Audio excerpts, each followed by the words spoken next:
This news update is brought to you by... It's the most wonderful time to stay connected with Flow.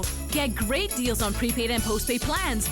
Get double the talk, double the text, and double the data when you activate a prepaid or postpaid combo plan, sizes medium and up. All this plus $50,000 to be won from Flow this wonderful Christmas. Visit us in-store today. 'Cause it's the most wonderful time of the year.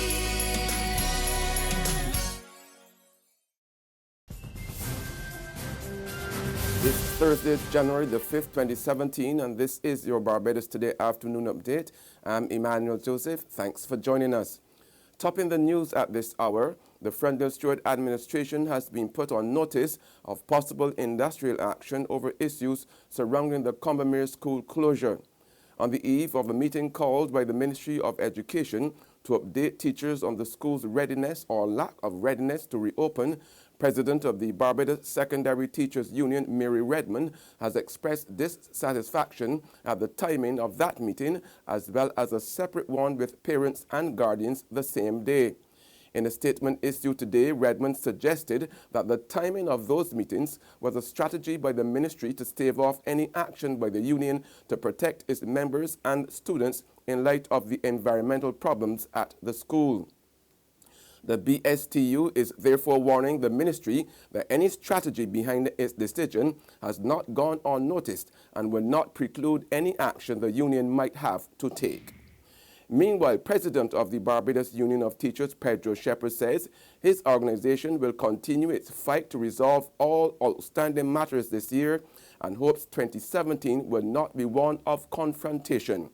Shepherd insisted that the vexing question of dock teachers' pay would be kept on the table until a settlement is reached. So we will continue, though, in 2017 as a union to do what we have to do. We would represent our teachers to the best of our abilities. We are hoping that the Ministry of Education would accede to our requests to have meetings on a quarterly basis where we can discuss grievances and other matters relating to education, and that 2017 will not be a repeat of 2016 or 2015.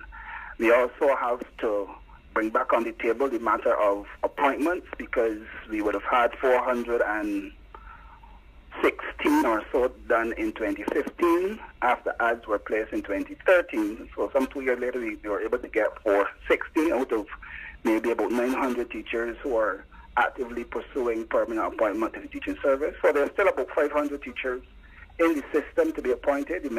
Meanwhile, both unions will meet tomorrow at Solidarity House.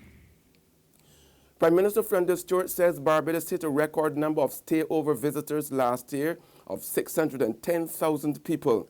Speaking at a reception at his official residence of Illawarra Court for repeat visitors last night, Stuart said this figure topped the 2015 record of 582,000 long-stay tourists. The Prime Minister is hoping that 2017 surpasses last year by reaching at least 650,000 long-stay visitors.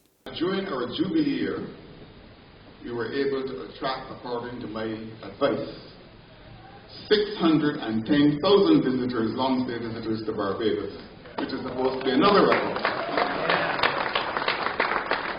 And I should like to thank and congratulate all of our tourism stakeholders for the energetic inputs which they have made into the promotion of our tourism product and our destination, so that we could put these records on the books. Of course,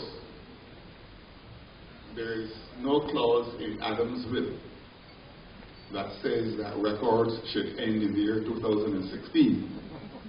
And I therefore confidently expect that at the end of the year 2017, it will be reported to me, or should be reported to me, that we have had 650,000 visitors visit Barbados. Police are continuing the investigations into the shooting death of a 28-year-old man of Bequest St. Philip. The body of Jermaine Ricardo Clark was discovered yesterday by police officers lying face down in a grassy area next to a track at Mill Road, Eastbourne, St. Philip. A post-mortem revealed he died from a gunshot injury. In sports now, Andre Russell's problematic Big Bash League campaign has been ended by a combination of hamstring and knee injuries, with the Sydney Thunder calling up his West Indies T20 teammate Carlos Brathwaite to replace him. Having entered the tournament still waiting on a verdict from the Jamaica Anti-Doping Commission over allegations of missing drug tests, Russell was visibly hampered by a knee problem which compounded when he tore his left hamstring during the Thunder's last gasp win over the Melbourne Stars on Wednesday night. There's regional and international news after this short break.